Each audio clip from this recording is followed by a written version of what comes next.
Welcome to the Find Your Leadership Confidence podcast with Vicki Noethling.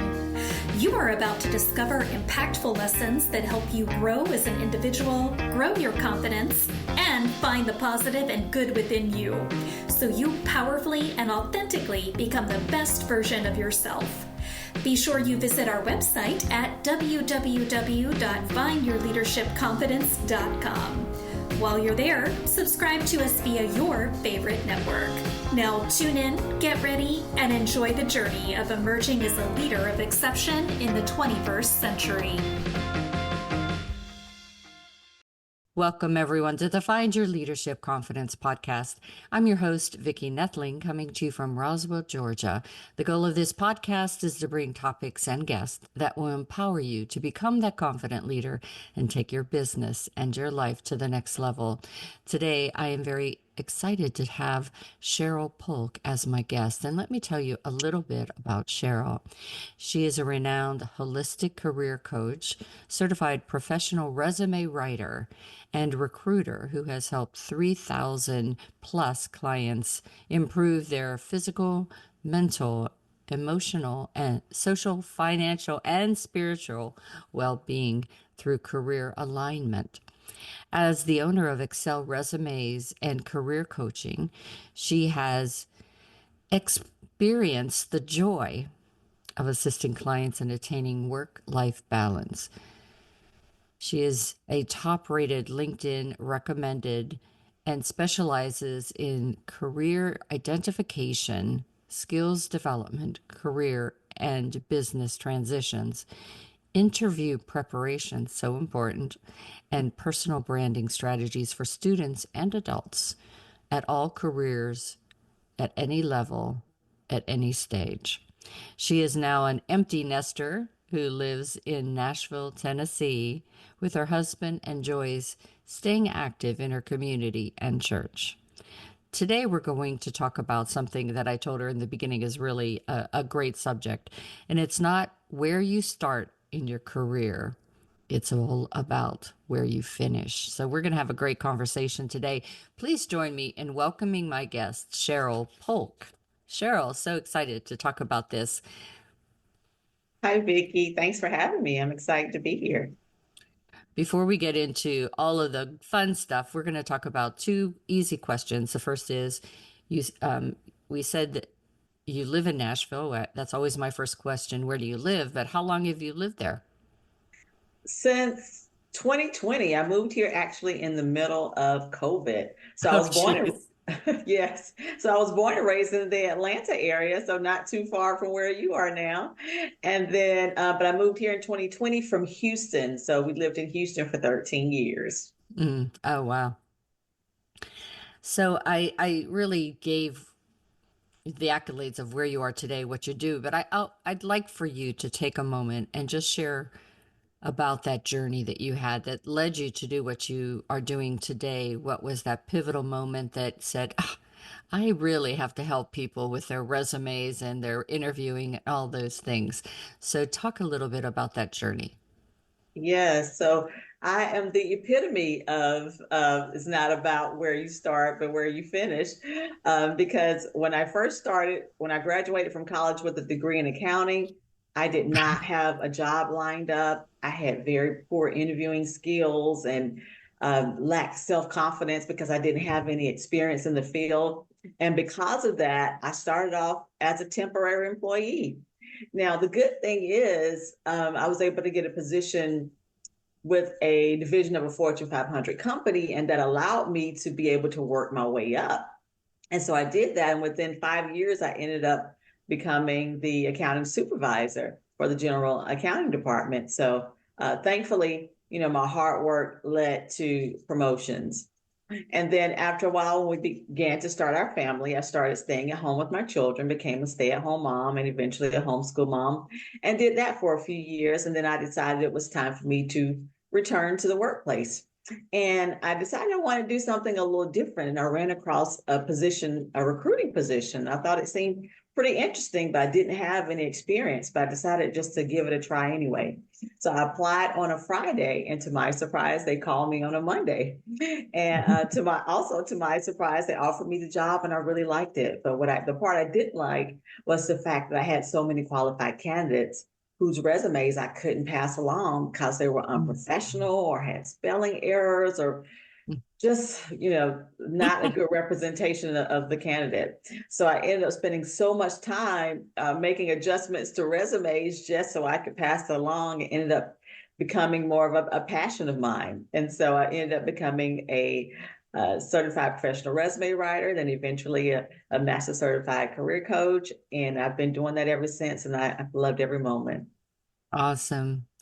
Yeah, it is usually some of the pain, either yours or somebody else's, that really drives us to do what we do today. That is so true. Very, very true, Vicki. Yeah. And as a person that hired people for the company that I worked for, I agree. Um, there is a science to resume writing. And it's funny, um, a lot of times people put so much energy into their skills that they have, and they don't really give me enough information about the person. And so my interviewing was mostly trying to find out what character you have, what's your mindset and things like that, because I could teach you those skills. I really can, unless I'm specifically looking for, somebody to do programming or something like that. But, Right, I right. can't create I can't change your character or your behavior and things like that. So, always a good thing to remember when you're writing your resume, or at least in those, as we talked about in your intro, the interviewing skills, how to do that. So, So very true. what advice would you give someone who's looking to really, if they've been in a career for a while and they decide, I really want to do something different? I think COVID inspired a lot of people to have that thought process. So, what advice do you give them when they're mid-career? Yeah, so I would say to definitely look at some of your transferable skills. So a lot of us have more than just one thing we can do, right? We have four, five, six things that we can do. So look at some of the things that might be hidden in your background that you might have already been doing in your job, but maybe in a small capacity, and see how you can expound upon that. And so looking at that, also do your research. See, sometimes popular positions are really cyclical. Like with my accounting degree, when I first started, data analytics wasn't as big as it is now. Hmm. So that would have been something for me to um, have learned or explored during that time. So things Yeah. change over time. So make sure you do your research, see what's popular, make sure you really dig into your strengths, your talents. And a lot of people don't know the difference between a strength and a talent. So with a talent is something just that you naturally have. Whereas a strength is when that talent is perfected and where you can pretty much get near perfect results every time you do it. And so just looking to see what things you naturally have, those talents and those giftings that you naturally have, strengthen those, do the research, see what's required, and then don't be afraid to make that next step. And for example, I had one client, he was a manager for 15 to 20 years. And we did his resume, and he thought he wanted to continue doing the same thing. And once he started getting interviews, he realized during the interview process that he was burnt out on being a manager, and he no longer wanted to do that. So he said, you know what? I've done a lot of training and development throughout my career, and I Yeah. think I want to rebrand myself and reposition myself to do that. And so we did. We redid his job descriptions and highlighted those training and development skills that he had from his previous experience, and he ended up getting a position with in that field. And so this is always always the right time to move forward and make a good decision, or a better decision, or a different decision for your life. So kind of let's take it a side trip to that same discussion though.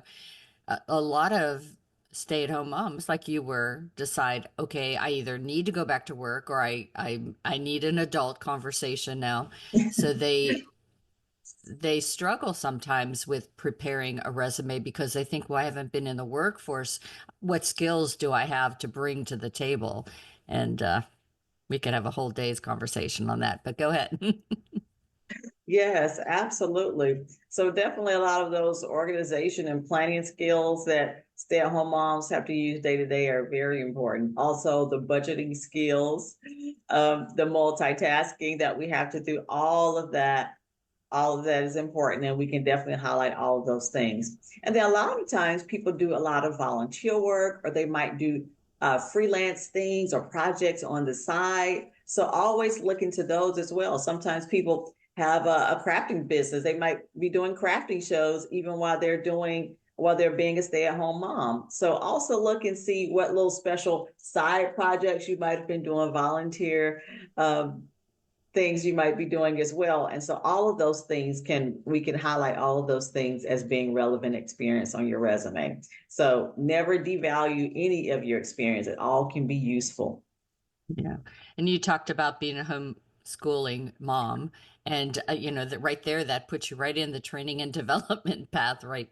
And also, I always thought that sometimes that some of the team members I had acted like preschoolers, and so there you have that training too, right? Oh goodness. So Absolutely. what's the best way to handle those interview questions you have? Let's just talk about the interview now. Yeah, so with the interview, it's, what they say about real estate, the most important thing is location, location, location. Well, with interviewing, the most important thing is preparation, preparation, preparation. So make sure you do your research on the company, make sure you know what their core values are. A lot of times, if you look at their website, that will tell you about their mission and their vision, and just seeing if their core values are aligned with what your core values are. And then also too, knowing what you want, knowing your resume. A lot of times people assume that the interviewer will know what's on their resume when they may be coming directly from a meeting, or they might have several interviews going on that day and they haven't had a chance to refresh themselves by looking at your resume. So it's okay to say the things that are on your actual resume, because the interviewer may not remember what's there. And so making sure you highlight your achievements, being able to tell your stories. You want to have 2-3 stories about how you've made things better at your jobs, processes you've improved, the way you streamline cost, or the way you've helped clients, the way you've brought in more business. So you want to be able to highlight those things. Also be able to tell the problem, the action taken, and the results. Mm-hmm. So you can really streamline those answers and make sure you don't give too much information and too little information.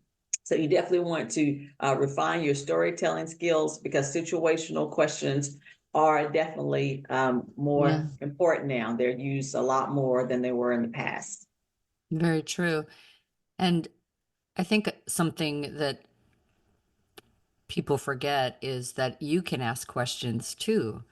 And that gives us a lot of insight. So why do you think that it's important to be prepared to ask the questions of your interviewer? Yes, well, you definitely want to make sure you show that interest. If a candidate doesn't have any questions for me, it makes me wonder how serious they are about this. If they've really looked into it, are they seriously considering this, or have they really done their research? Because you definitely should have some type of questions. It's definitely a two-way street. So they want to see if you are a good fit, and you should have some questions in mind to see if they are a good fit as well. One question that I love to ask the interviewer, what do you like best about working here? Because if they struggle answering that question, like they can't think about anything that they love about working there, that might be a red flag. That might be something for you to consider, like, okay, she had a tough time articulating what she liked best, or what he liked best. So just, being able to ask those questions. And then too, some things require a little clarification. Some of those job descriptions are a little vague.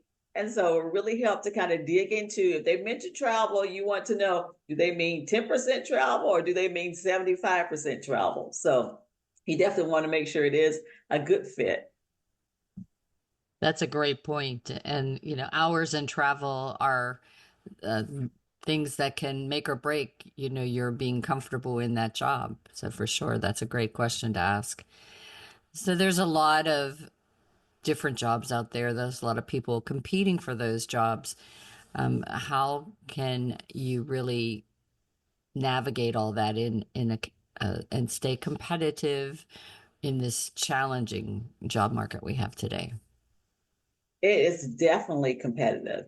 And especially with the rise of remote working, so many people now are just focusing on remote, remote, remote. And the thing about remote positions is there's 8 times more competition out there for remote positions as opposed to in-person positions. So I would say definitely make sure you remain open.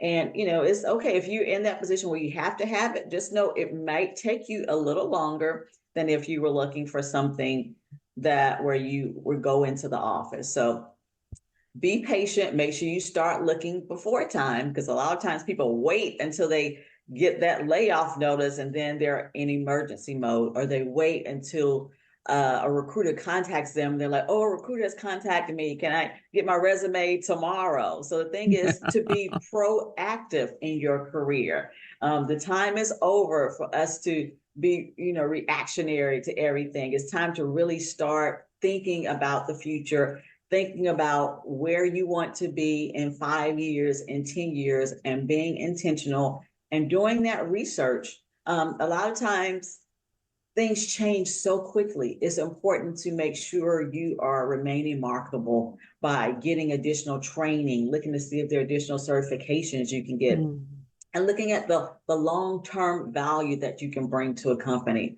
So those are things I would say to make sure you do your research and to make sure you continue to improve your skills so you can continue to add value to the company.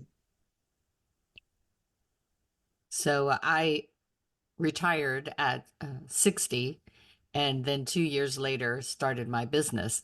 So I think some people think, well, I'm at an age nobody wants to hire me anymore. When is it too late to transition to a new career? Oh, that is a great question, because yeah, some people do think that, you could age out, but so many people, I even help people who have come out of retirement and they say, you know what? I retired because I was tired of doing it, or I thought I wanted to retire, but Yeah. I still have so much life and so much value to bring, and they want to do something else.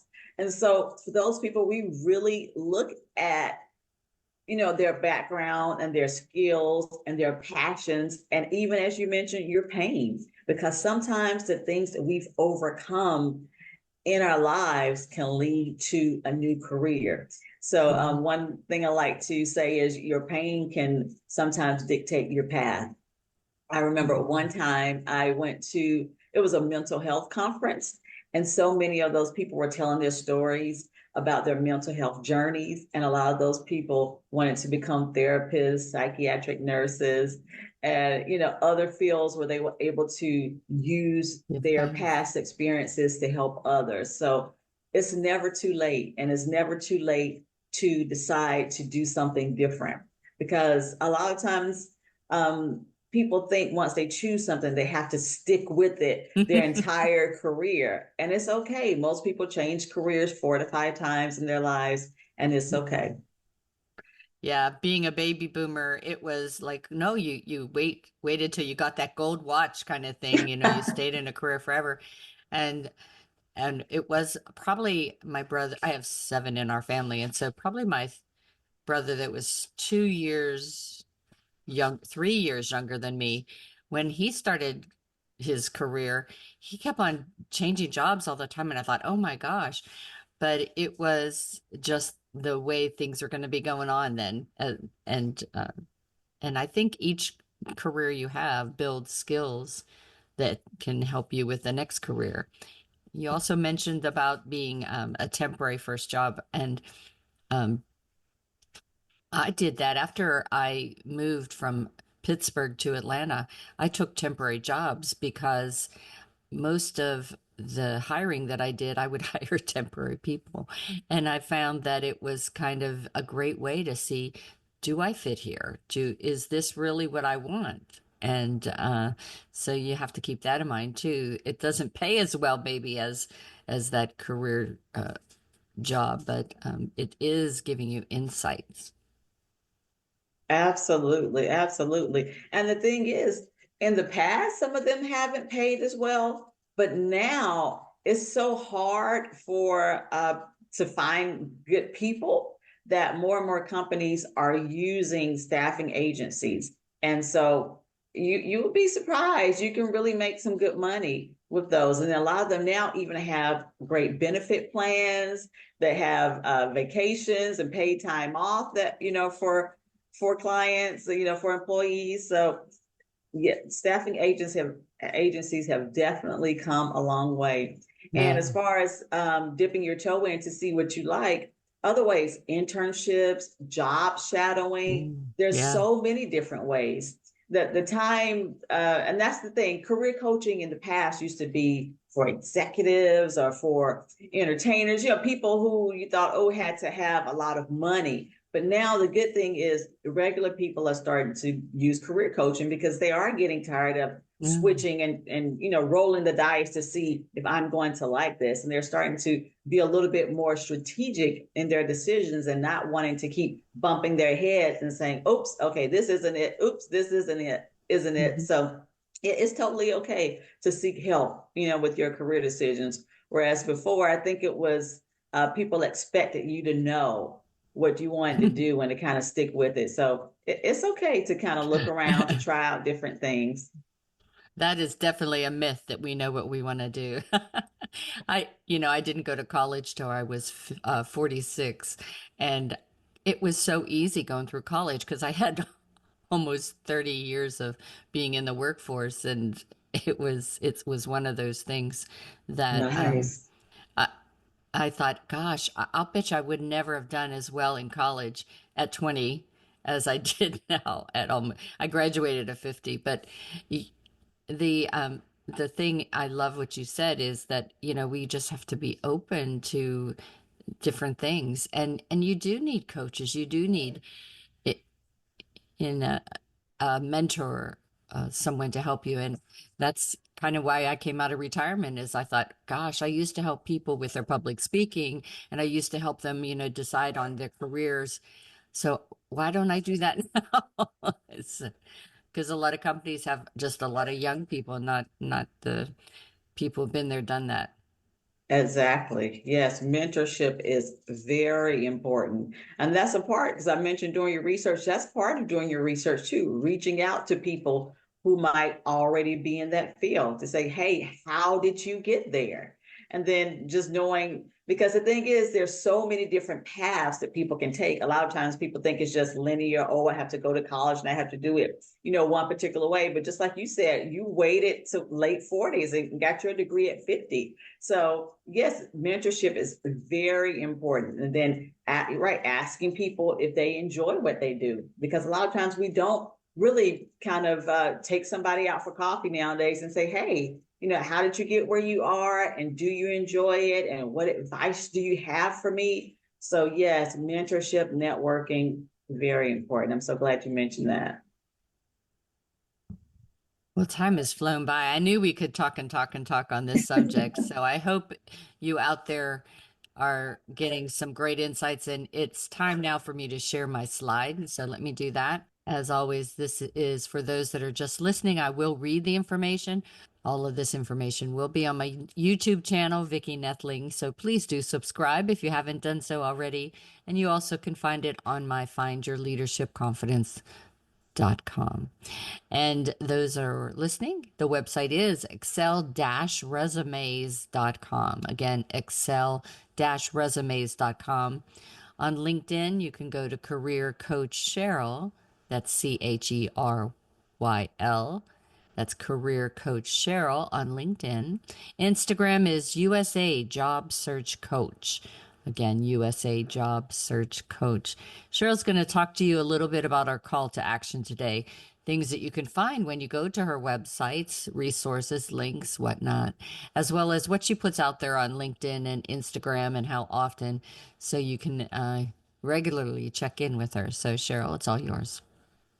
Thanks, Vicki. So yes, I frequently share content, great information out there. Also post jobs from tons of recruiters as well. And then also too, on my website, on the Contact Us page, there's a place where you can upload your resume for a free resume analysis. And I'll give you a list of things that you could do to improve your resume. You can do it on your own, or you can ask us to help you. That's fine as well. But I want people to be informed so they can put their best foot forward. Awesome. Well, Cheryl, it's been great chatting with you about this topic of it's not where you start your career, but it's about where you finish. And such a lot of great information about resumes, coaching, interviewing and questions. So thanks for being such an awesome guest today. And thank you for being a great host. I appreciate it. It was wonderful to be here.